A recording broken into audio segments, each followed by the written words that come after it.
அனைவருக்கும் வணக்கம். பெண்களுக்கு ஆன்மீக பாதையில் வரும்பொழுது வரக்கூடிய சிக்கல்கள் என்ன? ஆண்களை விடவும் பெண்கள் கொஞ்சம் அந்த ஆன்மீகத்தில் பார்த்தீங்கன்னா முன்னேறுவதற்கும் அதிகமாக பெண்கள் பார்த்தீங்கன்னா ஆன்மீகத்தில் அதிகமாக முன்னேறுவதற்கும் அவர்களுக்கு மிகவும் எளிதாக இருக்கின்றது. ஆண்களை விட பெண்களுக்கு மிகவும் வாய்ப்புகள் என்று சொல்வதை விட அவர்களால் அந்த ஆன்மீகத்தில் தியானத்தில் ஒரு உச்ச நிலையை அடைவதற்கு, அவர்களுடைய இலக்கை அடைவதற்கு ஆண்களை விடவும் பெண்களுக்கு மிகவும் எளிதாக இருக்கின்றது. ஆனால் அதே பெண்களினால் பார்த்தீங்கன்னா பல ஆன்மீகத்தில் பலருக்கும் பிரச்சனைகள் வருவதற்கும் அதிகமாக காரணமாக இருக்கின்றது. அதே ஆன்மீகம் ஒரு முன்னேற்றம் இல்லாமல் அழிந்து செல்வதற்கும் அதே பெண்கள், இது பெண்கள் என்று சொல்வதை விட அந்த அவர்களுடைய தன்மையை பற்றி இதாக சொல்லலாம். அதாவது இதை பெண்கள் எந்த ஒரு விஷயத்தை அணுகும் போதும் பார்த்தீங்கன்னா அவர்கள் உணர்வு ரீதியாக தான் அணுகுவாங்க. ஒரு உணர்வு ரீதியாக எதையும் அணுகும் பொழுது அந்த உணர்வுக்கு ஒரு வடிவம் தேவை, அதாவது ஒரு உருவம் தேவை. ஒரு உருவம், ஒரு வடிவம் இல்லாமல் அங்கே உணர்வுகளை நாம் செயல்படுத்த முடியாது. அதற்கு ஏதாவது ஒரு பொருள், ஒரு உருவம் தேவை. அப்போது அந்த உணர்வுகள் ரீதியாக தான் பெண்கள் எதையுமே அணுகுவாங்க. இப்போ புத்தர் என்ன சொல்கிறாருன்னு பார்த்தீங்கன்னா, புத்தரோட சிஷ்யை புத்தர்கிட்ட கேட்குறாங்க. என்ன கேட்குறாங்கன்னா, தம்முடைய இந்த தம்மபத பாதையில் நடையிடுவதற்கு பெண்களையும் அனுமதிக்க வேண்டும் அப்படி என்ன பண்ண ஒரு சங்கமித்ரா என்ற புத்தருடைய சிஷ்யை கேட்குறாங்க.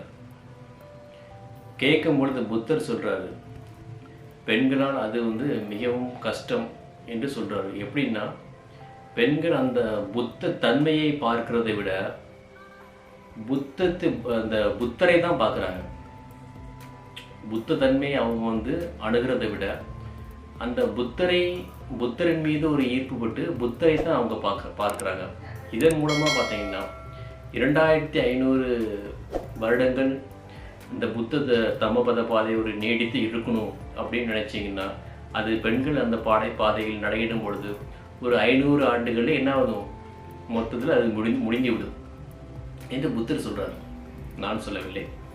இது எப்பவும் இப்படி தான் நடக்குமா அப்படின்னு கேட்டால் அப்படின்னு சொல்ல முடியாது. நம்ம எப்போதும் இப்படி தான் இருக்குமானா அது சொல்ல முடியாது.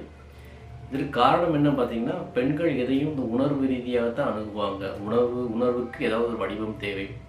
அப்படிங்கிற பட்சத்தில் அவங்க புத்தத்தன்மையை, அந்த சிவத்தன்மையை அவர்கள் வணங்காமல் அந்த சிவனிடம், அந்த சிவனை, அந்த புத்தனின் வடிவத்தில் அவர்கள் ஈர்க்கப்படுவதற்கு ஒரு வாய்ப்புகள் இருக்கின்றது.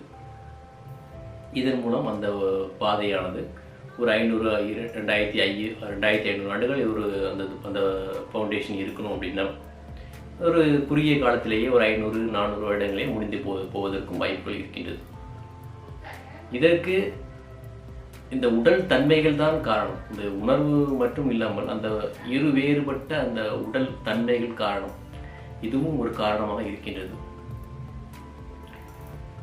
பொதுவாக அந்த உணர்வுகள் ஆனது சரியாக வழி நடத்தப்படுமானால் அந்த உணர்வுகள் பார்த்தீங்கன்னா ஒரு எல்லைக்கு மீறி அளவுக்கு அதிகமாக உணர்வுகளை நாம் சரியாக வெளிப்படுத்தினோம் என்றால் அதுதான் என்ன, பக்தி. அதான் பக்தி யோகம்னு சொல்கிறாங்க. அந்த பக்தி, அந்த உணர்வுகளை நாம் அளவுக்கு அதிகமாக நாம் ஒரு வடிவத்தின் மீதோ ஒரு உருவத்தின் மீதோ செலுத்தினால் அது பக்தி யோகம். அப்போ அந்த உணர்வுகளை செலுத்துவதற்கும் நமக்கு தேவை ஒரு வடிவம். அதை உணர்வுகளை நாம் அதிகமாக செலுத்தினால் அது பக்தி யோகம். பக்தி யோகமாகவும் நாம் அதை செலுத்தி நம்மை நாம் கரைத்துக் கொள்வதற்கு அது உதவலாம். இல்லை என்றால் நாம் அந்த வடிவத்திலேயே சிக்கிக்கொண்டு நாமும் கெட்டு போவதற்கும் வாய்ப்புகள் இருக்கின்றது. இதுதான் காரணம். இது எப்போதும் இப்படி தான் இருக்கும்னு நம்ம சொல்லவும் முடியாது. பொதுவாக இந்த தன்மை பார்த்தீங்கன்னா ஆன்மீகத்தில் இந்த அந்த அன்பானது மிகவும், அன்பு என்ற உணர்வு மிகவும் ஒரு சக்தி வாய்ந்த ஒன்று. இந்த பக்தி யோகம் பார்த்தீங்கன்னா இந்த அன்பின் பாதை தான். அன்பின் தீவிரம் அதிகமாகும் பொழுது அது பக்தியாக உருவெடுக்கின்றது. இந்த பக்தி யோகத்திற்கு தான் கரைந்து செல்வதற்கு இந்த பக்தி யோகம் ஒரு சிறப்பாக அமைகின்றது. இப்பொழுது நம்ம வைத்திருக்கக்கூடிய அன்பானது தாய் மகனிடம், மகன் அம்மாவிடம், கணவன் மனைவிடம், காதலன் காதலியிடம் இருக்கக்கூடிய அன்பு பார்த்தீங்கன்னா அது ஒரு சுயநலம் சார்ந்த ஒரு அன்பு தான். அம்மா என்ன நினச்சிப்பாங்கன்னா தன் மகன் பெரியவனாக ஆகி தன்னை பார்த்து கொள்வான். பையன் என்ன நினச்சிப்பான், நம்ம அம்மா நம்மை பார்த்து கொள்வார்கள். ஒரு காதலனுக்கு துணையாக ஒரு காதலி, காதலிக்கு துணையாக ஒரு காதலன், அனைத்துமே ஒரு தனியாக இருப்பதற்கு பயந்து கொண்டு தனக்கு ஒரு துணையை வாழ்க்கையில் தன்னுடைய தற்காப்புக்காக, ஒரு பாதுகாப்புக்காக ஒரு துணையை கூட வச்சுருக்காங்க. இந்த அன்பானது ஒரு சுயநலம் சார்ந்த ஒரு அன்பு தான் சொல்லணும். உண்மையான அன்பு ஒரு வடிவத்தின் மீதோ, ஒரு உருவத்தின் மீதோ, ஒரு கடவுளின் மீதோ, உங்களுக்கு பிடித்தவரின் மீதோ உண்மையான அன்பு அளவுக்கு அதிகமாக இருக்குமானால், அந்த அன்பு உணர்வானது தீவிரமடையுமானால் அது உங்களை கரைந்து போவதற்கும், நீங்கள் நான் என்ற அந்த அடையாளத்தை கைவிடுவதற்கும் அந்த அன்பானது, அந்த உணர்வானது உங்களை எடுத்துக்கொண்டு செல்லும், வழிவகுக்கும். அவ்வளோ சக்தி வாய்ந்தது அந்த அன்பு, அவ்வளோ சக்தி வாய்ந்த அந்த ஒரு உணர்வுகள், தீவிரமான அந்த உணர்வு. இதைத்தான் பக்தி யோகம்னு சொல்கிறாங்க. இதனால் பார்த்தீங்கன்னா அனைவருக்கும் நன்றி.